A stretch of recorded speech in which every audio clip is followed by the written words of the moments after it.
Okay, hello everyone. My name is David Fernando Porlles Lopez. I am a PhD student at PUC-Rio, and today I will present this work entitled Quantum Geometric Origin of the Meissner Effect and Superfluid Wave Marker, which is based on a paper we published with my advisor. Now, the outline of the presentation is as follows. First, introduction. After that, we'll talk about the quantum geometry of multiband superconductors. Later, quantum geometric origin of the Meissner effects. Next, the application for single band conventional superconductor. And finally, the conclusions. And now, here, previously with my advisor, we published this paper, Quantum Geometry of Singlet Superconductors, where we found that for singlet superconductors, we have a not trivial quantum metric, and we can relate the quantum geometry properties to electromagnetic responses. And now we study this the quantum geometry, but to understand or to express the Meissner effects in terms of this quantum geometry and analyze a superfluid wave marker. So the main goals of this work is to show that the Meissner effect, the Meissner diamagnetic response in conventional S-wave superconductors has a quantum geometric origin, and second, introduce a real space superfluid wave marker to quantify how impurities modify the local diamagnetic current and the Meissner response. And yes, and if you are interested in this research, you can check on the channel. We have a video where I explain in more detail this paper. Now let's continue the presentation. Now I will define the quantum metric. The quantum metric comes from this expression where you take the modulus of these states that overlaps with itself at slightly different momentum, and you do the expansion in terms of this displacement. It will appear this prefactor here, which is called the quantum metric. Now, another way to visualize this is, for example, if you have this unit vector expressed in the Hilbert space with these bases, this unit vector is pointed in a random direction, and now you move to k from k to k plus delta k. This unit vector will rotate, and if you take the product between these two unit vector, it must be less than 1. And if you do the expansion, the difference will give us the quantum metric. But what is the meaning of the quantum metric? It tells us how different are the two neighboring states.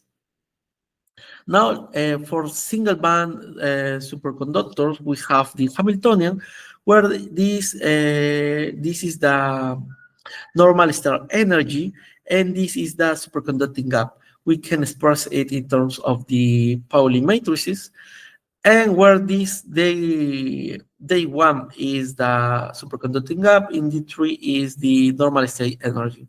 Now we can define this unit vector, and we have that the quasi-Hall quantum metric has this expression. For more detail, you can check this paper. And for the case of single band superconductors, we have that the quantum metric can be expressed in this way, where this n represents the quasi-Hall eigenstate, and this is the quasi-particle eigenstate, when you obtain it when you diagonalize this Hamiltonian. Another way to see this is, or another way to express the quantum metric is using this D1 and D3 component.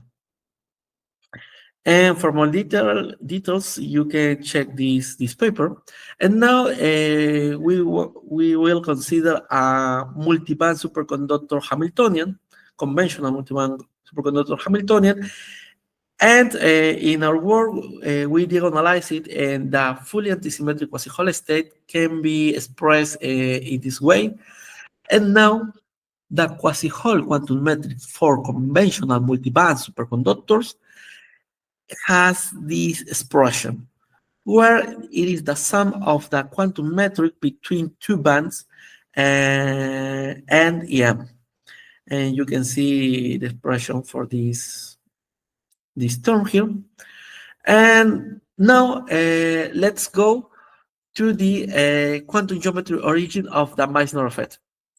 For that, here on this slide, we want to show how we expand the Hamiltonian in the presence of a weak and static vector potential, where which this H0 represent the Hamiltonian at zero vector potential, in a zero vector potential, and this here we consider two couplings to the vector potential.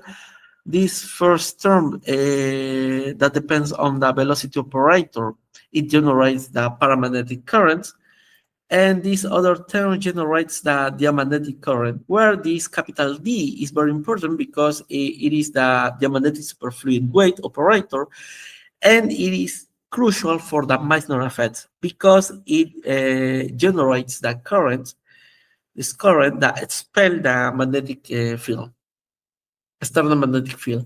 Now the total current can be expressed in this way. It is a sum of the paramagnetic and diamagnetic part, and using the London equation, we can relate it to the London penetration depth. And typically, this part, the diamagnetic part, is much larger than the paramagnetic one. So we will focus on our paper. Will focus on this part, the diamagnetic superfluid weight. Now, the diamagnetic superfluid weight operator is expressed in second quantization in this way. This comes from the second term of the expansion when you put the vector potential. And here this H gamma represents the normal state Hamiltonian for each degree of freedom gamma.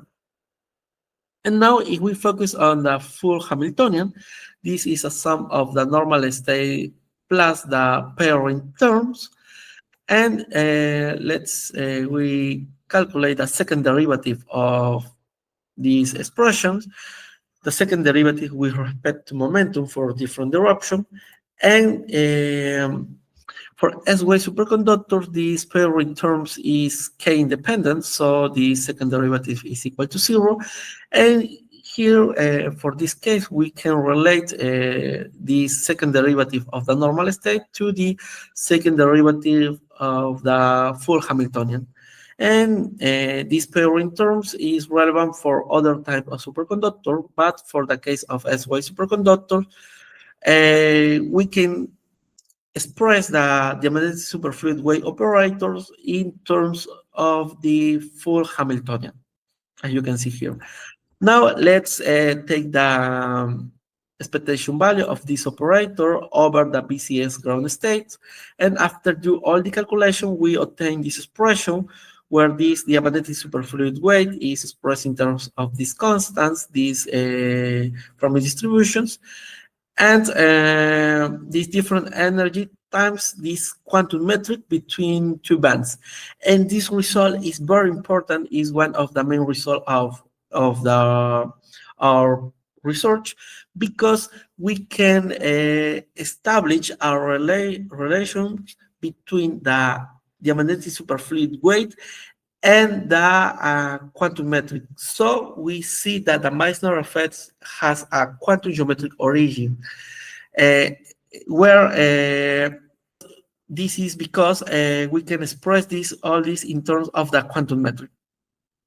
Now, let's consider, let's use a projection formalism to obtain a marker, the magnetic superfluid wave marker. For that, I won't do all the calculation here, but I will show you how we obtain this marker. First, the magnetic superfluid weight, I put again the equation where I expand the quantum metric here in terms of these quasi-Hall and quasi-particle states. And now all these expressions are in the momentum space, and now we can translate all these to the real space. And we have this translation where this energy are the lattice energies, and this is the lattice eigenstates. This is the position operator. Now we can define here this projection here for real space, and this projection weighted with these energies. Now, after do all the calculation, we obtain this expression here for the magnetic superfluid weight marker. And for more detail, please check our paper, where this expression is very important because with this equation, we can study the Meissner effect in real space and visualize how the impurities, for example, modify the local diamagnetic currents. Now let's go to the application to single band conventional superconductor. For that, we consider the real space mean field Hamiltonian for an S-wave superconductors expressed in second quantization, where the parameter we use are this one, where this T is the hopping, the nearest neighbor hopping, and this serves as an energy unit. This is the chemical potential. This is the impurity potential we add on each side. And this is the superconducting gap for the S-wave superconductor, where we have to calculate self-consistently. Now, this is the size of the lattice for 2D and 3D case. Now, in the case of 2D S-wave superconductors, we, in this four panel, we represent the response for a non-magnetic single impurity at the center of the lattice. And this red arrow represents the diamagnetic current. And this vector field is given by this expression here. And this blue bar below each panel represent the cross-section average of the diamagnetic superfluid wave at position X. And now for weak impurity, we have the diamagnetic current is mostly aligned in the X direction, with only a small distortion near the impurity, and the average flux is nearly constant. This is for the case of panels A and B. But now for the strong impurity, panels C and D, the current is strongly suppressed on the impurity side, as you can see here, and bends around the impurity, producing a local circulation. And the average flux show a clip deep at the impurity position. I forget to mention here that we consider that the vector potential, uniform vector potential, that is pointing in the negative X direction. And what does it mean? Here, the result, it means that for a weak impurity, we have a very negligible effect on the diamagnetic response. And for a strong impurity locally blocks the diamagnetic current, and the current flows around it. Now, for the main impurities, here we vary a new parameter here, the density impurity. We use 8 and 16%. and the impurity potential strength is chosen randomly distributed in these intervals.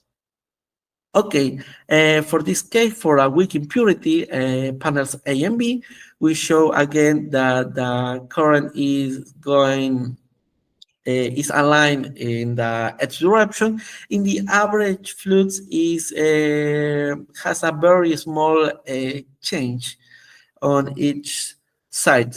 It increases a little bit when you increase the density of impurity. That means that weak impurity interval barely affect the magnetic response. For the case of a strong impurity, the current become high irregular, and for 16%, the current magnitude in the average flux are strongly suppressed across the lattice. So in that case, the impurity, for a strong impurity interval, the current is very affected. And we see a turbulent pattern of the current. Now, if we go for the 3D case, we have this panel where we show the in-plane component of the superfluid wave marker in the XY plane. And now here we have that for 3D, the response is qualitatively similar to the 2D case, but in a more moderate way. When again for the weak impurity, the response is weakly affected, and the current remain uniform in the x direction. In the average flux is it stay almost constant. For a strong impurity, panel C and D, the superfluid wave marker and the magnetic current are strongly suppressed at the impurity side, and the flow of the current bends around the defect. And we show that a clear dip at the impurity position. Now, for that 3D case and many impurities, we found that when we have a strong impurity intervals and 60% of density impurity, the magnetic current is more turbulent and irregular, and the average flux is reduced across the lattice, consistent with the suppress of the magnetic response in 2D. Now, what all this means? The first, the current on each side, it can be related to the diamagnetic superfluid wave marker, and this superfluid wave marker can be expressed or can be related to the London penetration depth. Now, we can see in our result that in the presence of many impurities, that the magnetic superfluid wave marker decrease, as you can see here, and that means that the London penetration depth increase. And that is a very important result because people in this seminal paper found that for a superconducting team, when he put impurities, he found that the penetration depth increased. So our real space formalism captured the Meissner screening, and it is consistent with the experimental literature. Now let's go to the conclusions. First, we show that the Meissner effect in conventional S-wave superconductor has a quantum geometric origin. Second, we derive an explicit geometric expression for the diamagnetic superfluid wave, linking the Meissner effect and directly to the quantum geometry. Third, we introduce a real space marker for the diamagnetic superfluid wave that assign a local diamagnetic response to each side of the lattice. And using this marker, we can find that impurities redistribute and suppress the local diamagnetic current, enhancing the London penetration depth in agreement with the literature. Okay, that concludes my talk. Thank you very much for your attention.